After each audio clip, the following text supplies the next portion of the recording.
तो हेलो दोस्तों, आज हम बात करेंगे फिर से एक बार the last man of earth series के अगले एपिसोड के बारे में। फिलिप और कैरल के सड़क पर टकराने के बाद फिलिप देखता है कि एक खूबसूरत लड़की बाहर आती है और वो उनकी ओर दौड़ती है। किसी को चोट नहीं लगी यह सुनिश्चित करती है। और अब जब फिलिप कैरल से शादी करके खुश था तो वह उस खूबसूरत लड़की के साथ रहने के लिए उसे मन ही मन तलाक देने का इरादा रखता है। यह पता चला है कि उसका नाम मेलिसा है और उसने अलाइव इन टक्सन चिन्ह देखा था, लेकिन वह इधर उधर गाड़ी चला रही थी क्योंकि उस चिन्ह के साथ कोई पता नहीं लिखा था। फिलिप ने अपने इस बात पर अपना पता न लिखने का पछतावा जताता है। घर पहुंचने पर फिलिप मेलिसा को पटाने की पूरी कोशिश करता है, लेकिन कैरल उसे वो शौचालय, पूल और फिलिप के जीवन में आने से पहले जिस कूड़े के घर में रहता था जैसी उसकी गंदी आदतों के बारे में वह बताने लगती है। फिलिप मेलिसा को अपने घर पर रहने के लिए मनाने की पूरी कोशिश करता है, लेकिन वह उसे बताती है कि वो सड़क के उस बगल वाले घर में ठीक है। जब खुशी से कैरल और मेलिसा गले लगती है तो फिलिप भी कहाँ रहने वाला था, पर इस बात से मेलिसा को काफी अजीब लगता है। बाद में दोनों रसोई में बातचीत कर रही होती हैं। तब फिलिप अपने नए लुक के साथ आता है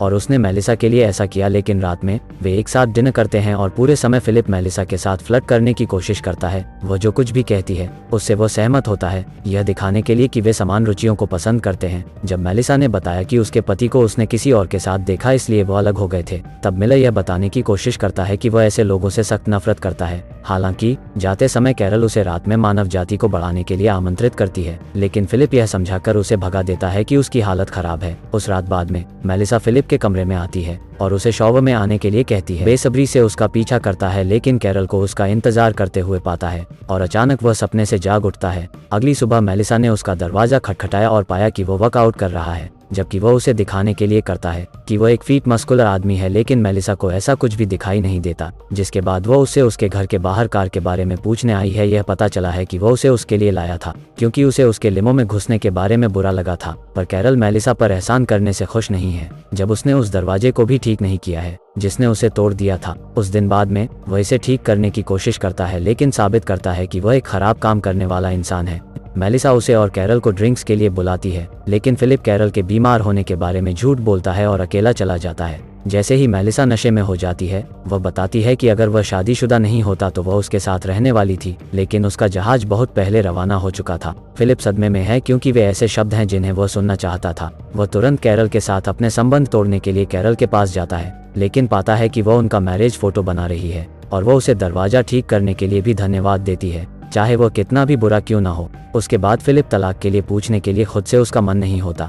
अगले सीन में हम अलाइव इन टक्सन चिन्ह के सामने एक स्पोर्ट्स कार को रुकते हुए देखते हैं। एक आदमी कार से बाहर निकलता है, जिससे पता चलता है कि कोई और भी है जो अभी जिंदा है। वह आदमी जो दूसरे इंसान को खोजने के लिए बेचैन है टक्सन की तरफ बढ़ने लगा है। घर पर वापस फिलिप, कैरल और मेलिसा बातें कर रहे हैं और शराब पी रहे हैं। कैरल मेलिसा को उसके और फिलिप की शादी के बारे में सब कुछ बताती है, जबकि फिलिप यह नहीं चाहता कि मेलिसा को लगे कि वह कैरल से प्यार करता है। जब उसे अकेले उससे बात करने का मौका मिलता है तो वह कल का विषय लाता है। मेलिसा शर्मिंदा है कि उसने उसे अपनी यौन इच्छाओं के बारे में बताया और शराब पर इसका आरोप लगाया, पर फिलिप उसे बताता है कि उसे शर्मिंदा होने की कोई बात नहीं है, लेकिन वह इस बात पर जोर देती है कि वह उसके जैसे विवाहित व्यक्ति के साथ कभी नहीं सोएगी। तब फिलिप का चेहरा गिर जाता है क्योंकि वह अपनी शादी के कारण फिर से उसके साथ रहने का मौका चूक जाता है। अगले दिन वह एक योजना के बारे में सोचता है और उसे अपने बॉय फ्रेंड्स को बताने लगता है कि यदि वो केवल कैरल को गर्भवती करता है तो उनके बच्चों को एक दूसरे के साथ पृथ्वी को फिर से भरना होगा, जबकि यह एक चूपंती है। लेकिन अगर उसके 2 महिलाओं के साथ बच्चे हैं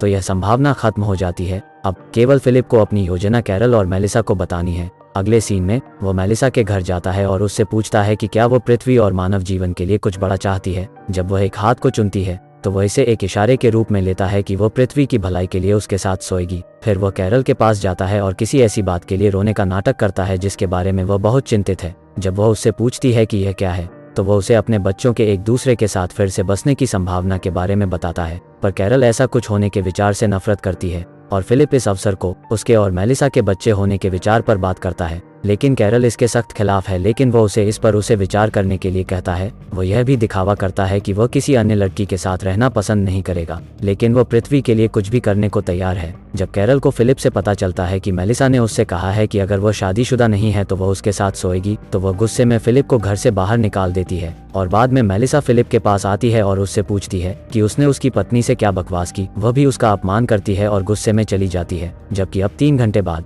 महिलाओं ने उसे अंदर आने के लिए कहा और अब फिलिप को लगता है कि उसे जल्द ही दोनों की माफ़ी मांगनी चाहिए, पर कैरल उसे मेलिसा के साथ रहने और वो सब करने की अनुमति देती है। शुरू में फिलिप ने माना कि वे एक चाल चल रहे हैं, लेकिन मेलिसा से भी पता चला कि वह उसके साथ संबंध बनाने के लिए तैयार है, लेकिन कुछ शर्तें हैं जिनका पालन करने की जरूरत होगी। साथ ही मेलिसा के गर्भवती होने के ठीक बाद यह गंदी बात सीजन 10 रुक जाएगी। फिलिप अब न चाहते हुए सहमत होने का दिखावा करता है, लेकिन रूम में जाता है और एक तकिए में खुशी के आंसू नाक से लाता है। अगले दिन वह दिन होता है जब वे आखिरकार एक साथ आने वाले हैं। फिलिप अच्छे कपड़े पहनता है, कैरल उसे शक्ति के लिए मूंगफली देती है और जितनी जल्दी हो सके घर वापस आने के लिए कहती है। कुछ समय बाद वो मेलिसा को रोमांटिक डेट पर बाहर लाता है। वह इसे खास बनाना चाहता है, जबकि मेलिसा सिर्फ काम पूरा करना चाहती है और उसे वापस उसकी पत्नी के पास भेजना चाहती है। जबकि फिलिप ने उसके लिए एक आतिशबाजी का प्रदर्शन भी बनाया है जिसे मीलों दूर से देखा जा सकता है, और स्पोर्ट्स कार का आदमी यह देखता है और रोशनी की तलाश में अपनी कार को घुमाता है। जब फिलिप और मेलिसा मिलने ही वाले होते हैं तो उन्हें एक कार की आवाज़ सुनाई देती है। फिलिप सोचता है कि यह कैरल है, लेकिन जब वह आदमी कार से बाहर निकलता है तो दोनों हैरान रह जाते हैं और वह टॉड के रूप में अपना नाम बताता है। उसने सड़क पर फिलिप के चिन्ह को देखने से पहले वह मैक्सिको जाने की योजना बना रहा था, पर उससे फिलिप बिल्कुल भी खुश नहीं है और वह टॉड को दूर जाने के लिए कहता है क्योंकि उन्हें कुछ काम है। लेकिन अब एक और आदमी यहाँ है, तो मेलिसा उसे मिलने और कैरल को मिलवाने के लिए ले जाती है। अगले सीन में फिलिप घर लौटता है और कैरोल को बताता है कि क्या हुआ, पर अब वह काफी खुश हैं क्योंकि उसे उसके साथ नहीं सोना पड़ेगा। हालांकि फिलिप टॉड के शरीर के बारे में बताता है और जोर देकर कहता है कि मेलिसा उसके साथ नहीं रहेगी। बाद में वे बाहर इकट्ठा होते और हर कोई अपनी कहानी बताता है। बातों के दरमियान टॉड ने बताया कि उनकी पसंदीदा फिल्म शशांक रिडेम्पशन है, जो मेलिसा की पसंदीदा भी होती है। उनके बातचीत में बात करने के लिए फिलिप ने टॉम हैंक्स के बारे में भी कहा, जबकि वह बताते हैं वो तो फिल्म में भी नहीं है। टॉड ने सभी का ध्यान आकर्षित करते देखकर फिलिप अपने वजन के बारे में खुद का मजाक करता है, जबकि टॉड को अपने शरीर से कोई नाराजगी नहीं है। उसने सबको बताया कि जब वह छोटा था तब उसके माता पिता के निधन के बाद उसने अधिक खाना शुरू कर दिया था। उन्हें अपने पूरे जीवन में तंग किया गया है और अब एक ऐसे बिंदु पर आ गए हैं जहां हर कोई उनका मजाक बनाता है। थोड़ी देर बाद मेलिसा और टॉड दोनों रात को आराम करने के लिए निकल जाते हैं और अब कैरल फिलिप को बताती है कि उसने दोनों के बीच लगी चिंगारी को महसूस किया है। तब वह फिलिप को सताने के लिए यह भी बताती है कि वह उनको मिलाने की पूरी कोशिश करेगी। अगले दिन वह उन चारों के लिए एक डेट तय करती है। इस तरह टॉड और मेलिसा एक साथ दिन का आनंद ले सकते हैं। वह उन्हें अपने घर पर बुलाती है और उल्टी करने का नाटक करती है और वह फिलिप से घर के आसपास मदद करने के लिए उसके साथ रहने का भी आग्रह करती है। जिसके बाद मेलिसा और टॉड को खुद के लिए दिन मिलता है और वे गो कार्ट की सवारी करते हैं, साथ में खूब मस्ती करते हैं, पर फिलिप पूरे समय उन पर जासूसी करता है। उस दिन बाद में वह घर लौटता है, जबकि वह बताती है कि मेलिसा और टॉड दूसरी डेट पर जा रहे हैं, पर फिलिप उन्हें फिर से एक साथ अकेले रहने का जोखिम नहीं उठा सकता है, इसलिए वह उनकी डेट को दोहरी डेट में बदल देता है और वे चारों टेनिस कोर्ट जाते हैं, जहां फिलिप अपनी टी शर्ट उतार देता है और टॉड को भी ऐसा ही करने के लिए कहता है। उसे उम्मीद है कि वह शर्मिंदा होगा, लेकिन टॉड बिना किसी हिचकिचाहट के अपनी टी शर्ट उतारता है। तब अचानक मेलिसा उसके शरीर पर बात करती है। फिलिप खुश है कि उसे टॉड का शरीर पसंद नहीं है, लेकिन यह पता चला है कि वह उसके पेट के किनारे पर एक निशान देख रही है। तब टॉड ने बताया कि जब वह छोटा था तब उसने अपने भाई को अपनी किडनी दान कर दी थी। तब कैरल और मेलिसा उसके लिए बुरा महसूस करती हैं और उसकी बातें सुनने लगती हैं, पर फिलिप उनका ध्यान हटाने की पूरी कोशिश करता है, लेकिन वे टॉड की बात सुनना पसंद करते। यह पता चला है कि उसने किडनी दान किए पर भी वह ट्रांसप्लांट के बाद बच नहीं पाया